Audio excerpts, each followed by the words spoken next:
मेरे प्यारे भाइयों और बहनों, आप सभी को मेरी प्यार भरी जय श्री राधे, जय श्री कृष्णा। आज मैं आपको एक भगवान श्री कृष्ण की ऐसे भक्त की कहानी सुनाने जा रही हूँ जो कृष्ण की अनन्य भक्ति करती थी। उठते बैठते, सोते जागते, खाते पीते सिर्फ कृष्ण को ही याद करती थी। भगवान की भक्ति में लीन रहती थी। उसकी भक्ति में इतनी शक्ति थी कि स्वयं भगवान कृष्ण उसके देवर के रूप में उसको दर्शन देकर गए। उसकी भक्ति में इतनी शक्ति थी कि कृष्ण भगवान ने उसको उसके देवर के रूप में दर्शन दिए, क्योंकि उसने उन्हें देवर के रूप में ही पुकारा। तो वो उसके देवर के रूप में ही उसके सामने आकर मुस्कुराने लगी और उसको भाभी भाभी कहकर पुकारने लगी। आज की ये हमारी कहानी आपको बहुत ही प्यारी लगेगी और आपके जीवन में बहुत कुछ सीख देकर जाएगी। तो बंधुओं, कहानी को शुरू करने से पहले आपसे एक निवेदन है कि इस कहानी को पूरा एवं अंत तक सुनना, क्योंकि ये भगवान कृष्ण की भक्त की कहानी है। अगर आप इस कहानी को अधूरा छोड़ोगे तो आपको पाप लगेगा। और आप हमारे चैनल को सब्सक्राइब कर लें ताकि ऐसी हर वीडियो की नोटिफिकेशन आप तक पहुंच सके। और इस वीडियो को लाइक और शेयर अवश्य करें। बंधु, कहती है ना कि भगवान भक्ति और प्रेम की भूखी होती हैं। जो भी उनको प्रेम से पुकारता है तो वो जरूर आती हैं। भगवान धन दौलत के भूखे नहीं, इसलिए उनसे जितना हो सके आप प्रेम करो। श्री कृष्ण दौड़े चले आएंगे। एक लड़की थी जो कृष्ण जी की अनन्य भक्ति थी।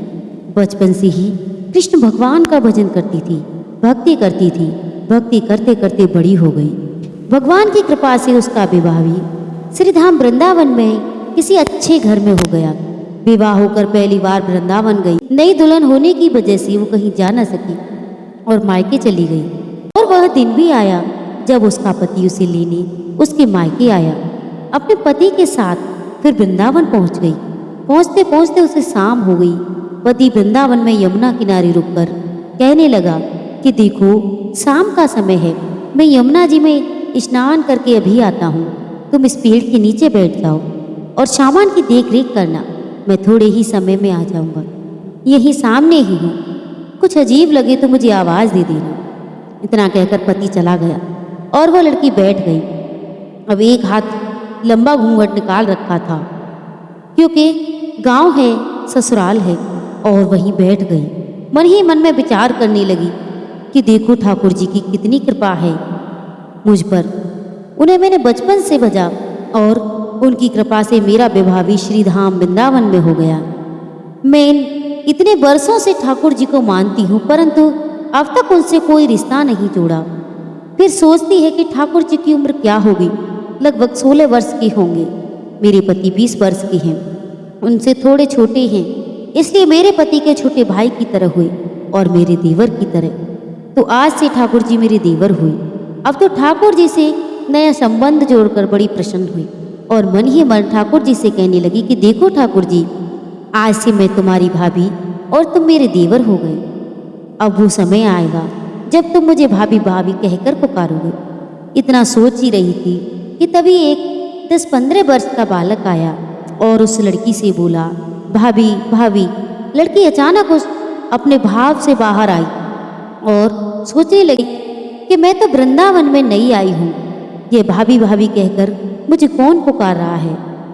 इसलिए घूंघट उठाकर, नई थी इसलिए घूंघट उठाकर भी देख नहीं सकती थी। उसने सोचा कि गांव के किसी बड़े बूढ़े ने देख लिया तो बड़ी बदनामी होगी। अब वह बालक बार बार कहता, पर वह उत्तर ना देती। बालक पास आया और बोला, भाभी तनिक अपना चेहरा तो दिखाई दे। वह सोचने लगी कि अरे, ये बालक तो बड़ी जिद कर रहा है, इसलिए कस के घूंघट पकड़कर बैठ गई, कहीं घूंघट उठाकर देख ना ले। लेकिन उस बालक ने जबरदस्ती घूंघट उठाकर चेहरा देखा और भाग गया। थोड़ी देर में उसका पति आ गया। उसने सारी बात अपने पति से कही। पति ने कहा, तुमने मुझे आवाज़ क्यों नहीं दी? लड़की बोली, तुमको आवाज़ देती, इससे पहले वो भाग गया। पति बोला, चिंता मत करो, वृंदावन बहुत बड़ा थोड़े ही है। कभी किसी गली में खेलता मिल गया तो हड्डी पसली एक कर दूंगा। फिर कभी ऐसा नहीं कर सकेगा। तुम्हें जहाँ भी दिखाई दे मुझे जरूर बताना। फिर दोनों घर गए। कुछ देर बाद उसकी सास ने अपने बेटे से कहा, बेटा देख तेरा विवाह हो गया, बहू मायके आ गई, पर तुम दोनों अभी तक बांके बिहारी जी के दर्शन के लिए नहीं गए। कल जाकर बहू को दर्शन करा कर लाना। अब अगले दिन दोनों पति पत्नी ठाकुर जी के दर्शन के लिए मंदिर जाते हैं। मंदिर में बहुत भीड़ थी। लड़का कहने लगा, देखो तुम मिस्त्रियों के साथ आगे जाकर दर्शन करो, मैं भी आता हूँ। अब वह आगे गई पर घूंघट नहीं उठाती। उसे डर लगता है कोई बड़ा बूढ़ा देखेगा तो क्या कहेगा, नई बहू है, बिना घूंघट के ही घूम रही है।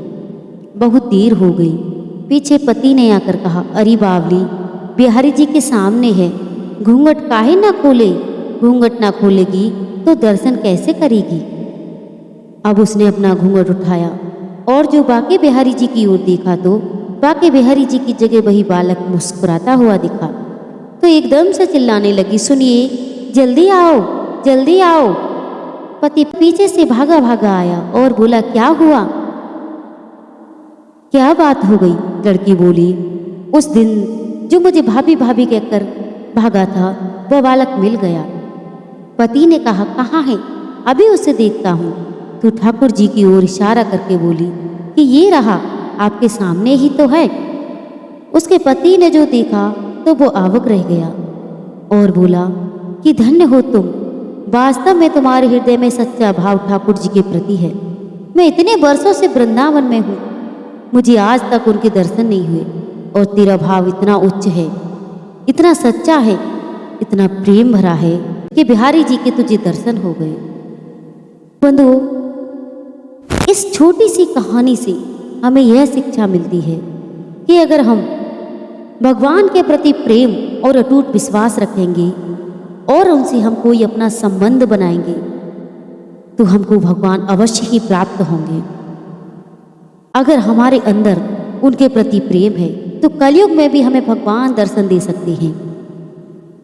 इसलिए हमें उनके प्रति प्रेम रखना चाहिए। भगवान धन दौलत के भूखे नहीं बल्कि प्रेम और सच्ची भक्ति और भावनाओं के भूखे हैं। वह देखते हैं कि मेरा भक्त मुझे किस तरह से पुकार रहा है, कौन से रूप में पुकार रहा है। जिस तरह उस लड़की ने अपने देवर के रूप में पुकारा तो उन्होंने देवर के रूप में ही दर्शन दिए। इसलिए भगवान कृष्ण को जो जिस रूप में पुकारता है वो उसको उसी रूप में दर्शन देती हैं। इसलिए आप भगवान पर अपना अटूट विश्वास रखें, भगवान आपको अवश्य मिलेंगे। तो बंधुओं, अगर आपको हमारी ये कहानी अच्छी लगी हो और आप ऐसी ही कहानी और सुनना चाहते हो तो वीडियो को लाइक और चैनल को सब्सक्राइब अवश्य कर लें, ताकि सबसे पहले आपके पास हमारी ऐसी वीडियो की नोटिफिकेशन पहुंच सके। तो सभी भाई बंधुओं को जय श्री राधे, जय श्री कृष्णा।